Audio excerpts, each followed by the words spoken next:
माओ ने कहा था राजनीतिक सत्ता बंदूक की नली से निकलती, लेकिन ये चीन नहीं है, ये महात्मा गांधी का भारत है जहां सत्याग्रह से आजादी मिलती है। ये लोकतांत्रिक देश भारत है जहां जनता का वोट प्रधान से लेकर प्रधानमंत्री तक का चुनाव करता है।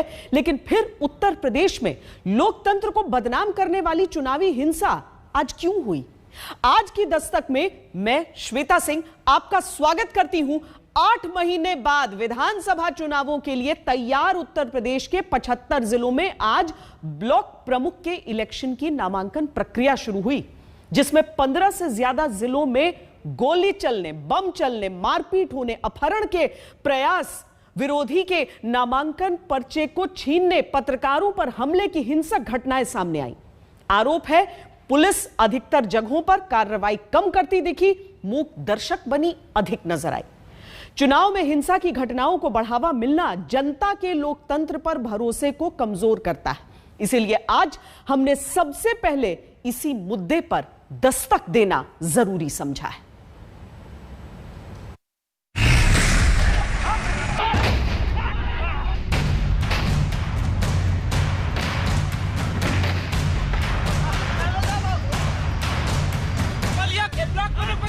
किया जा रहा है,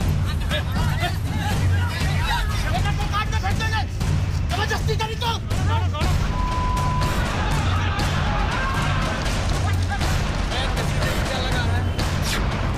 ये कहानी है डेमोक्रेसी इंडेक्स के पन्नों में त्रुटिपूर्ण लोकतंत्र के खांचे में खड़े किए गए भारत की। ये कहानी है दुनिया में लोकतंत्र के पैमाने पर 167 देशों के बीच 53वें नंबर पर खड़े हिंदुस्तान के सबसे बड़े राजनीतिक प्रदेश उत्तर प्रदेश की,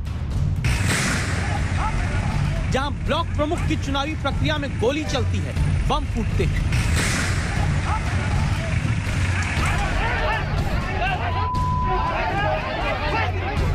एब्सोल्यूट पावर यानी वर्चस्व का ऐसा इलेक्शन उत्तर प्रदेश में ब्लॉक प्रमुखी का हो रहा है, जहां सीतापुर में पुलिस की मौजूदगी में दो पक्ष के समर्थकों के बीच पहले झड़प होती है, फिर पहले गोली चलने की आवाज आती है।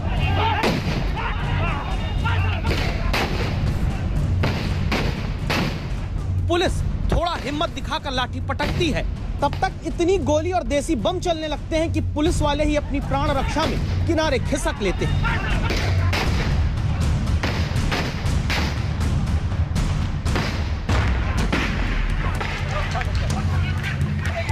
गोली चल गई। ये तस्वीरें भी देखिए, जहां नामांकन स्थल के पास ही ब्लॉक प्रमुख के चुनाव में सीतापुर में बम फूट रहे हैं।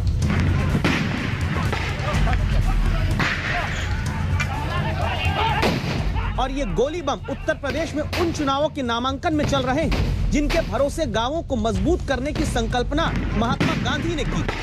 और ऐसा एक नहीं, कई जिलों में होता है जहां गुंडागर्दी के सामने उत्तर प्रदेश की पुलिस तमाशबीन नजर आती है। यूपी के फतेहपुर का ये वीडियो सबूत है, जहां आरोप है कि बीजेपी के समर्थक विरोधी उम्मीदवार के प्रस्तावक को पुलिस के सामने ही खींचकर बाहर ले जाना चाहते हैं। पुलिस खड़ी है, विरोधी समर्थक को छुड़वाती है, लेकिन खींचने वाले को ऐसे जाने देती है जैसे उसे गुंडाई की छूट थी।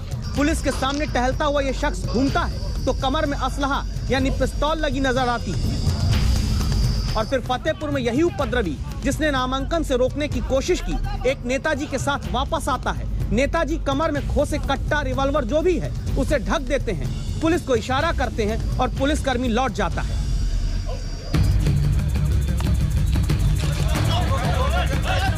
लखीमपुर के पलिया ब्लॉक में कांग्रेस के प्रत्याशी और प्रस्तावक को तो पुलिस की ठीक नाक के नीचे से आरोप है कि बीजेपी के समर्थक खींच कर ले जाने लगते हैं। देखिए भाजपा के राज में क्या हो रहा है, ये देखिए ब्लॉक प्रमुख प्रत्याशी को, ब्लॉक प्रमुख प्रत्याशी को बलिया के ब्लॉक प्रमुख प्रत्याशी शादी किया जा रहा है। ये देखिए, ये देखिए, ये देखिए, ये देखिए, ये देखिए। पुलिस इसके बाद लाठी फटकारती है, दौड़ाती है, लेकिन किसी को पकड़ती नहीं। उपद्रव करने वाले भाग जाते हैं। संभव है कि आप सोचें कि ये कौन सा चुनाव है, तो आगे बढ़ें उससे पहले जान लीजिए। ये प्रस्तावक देखिए कांग्रेस के प्रत्याशी, कांग्रेस के प्रत्याशी।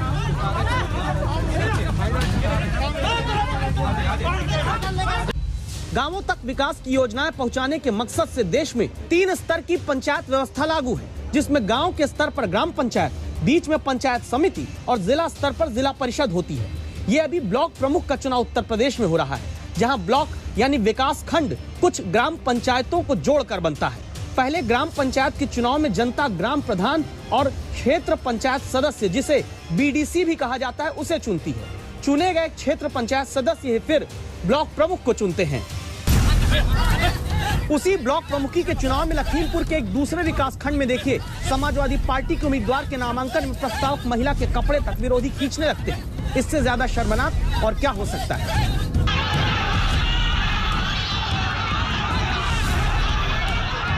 उत्तर प्रदेश के ललितपुर में जैसे ही विरोधी दल का उम्मीदवार नामांकन करने को आगे बढ़ता है, नॉमिनेशन करने से रोकने की कोशिश होती है और पुलिस अधिकारी कहते हैं, हमारे जनपद में कुल 6 ब्लॉक हैं और 6 ब्लॉकों में हमने अपनी चाक चौबंद व्यवस्था करके निष्पक्ष चुनाव कराने के लिए और लोकतंत्र को पारदर्शी रखने के लिए पूरी व्यवस्था हमने कर रखी है। कहीं से कोई भी विघ्न बाधा नहीं है। सभी लोग अपना जो है निष्पक्ष और निर्भीक होकर अपने कार्रवाई कर रहे हैं।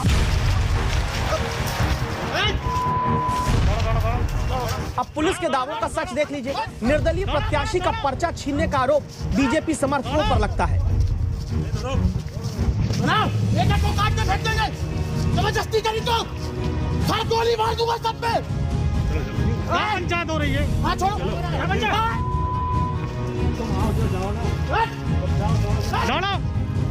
झांसी में ब्लॉक प्रमुख के चुनाव में समाजवादी पार्टी और बीजेपी के समर्थकों के बीच पत्थर चलने लगे तो हालत ये हो गई कि ऐसे महिला प्रत्याशी को समर्थक सुरक्षा घेरे में ले जाकर नामांकन भराने जाते दिखे।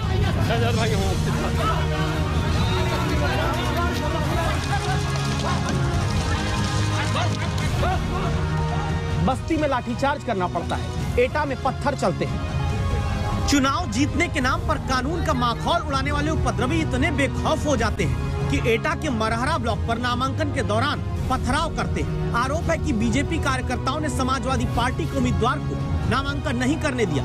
दोनों पक्ष भिड़ गए। पुलिस के सामने पत्थरबाजी होती है। आज तक संवाददाता जख्मी हो जाते हैं। तो सवाल उठता है कि ये छूट किसने दी है और कैसे दी गई है।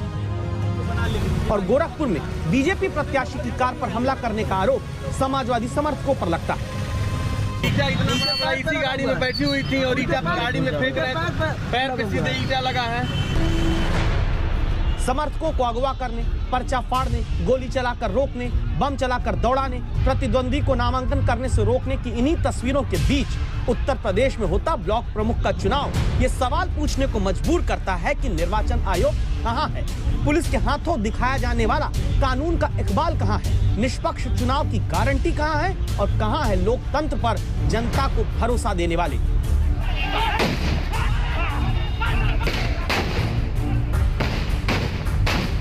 कुमार अभिषेक, लखनऊ आज तक।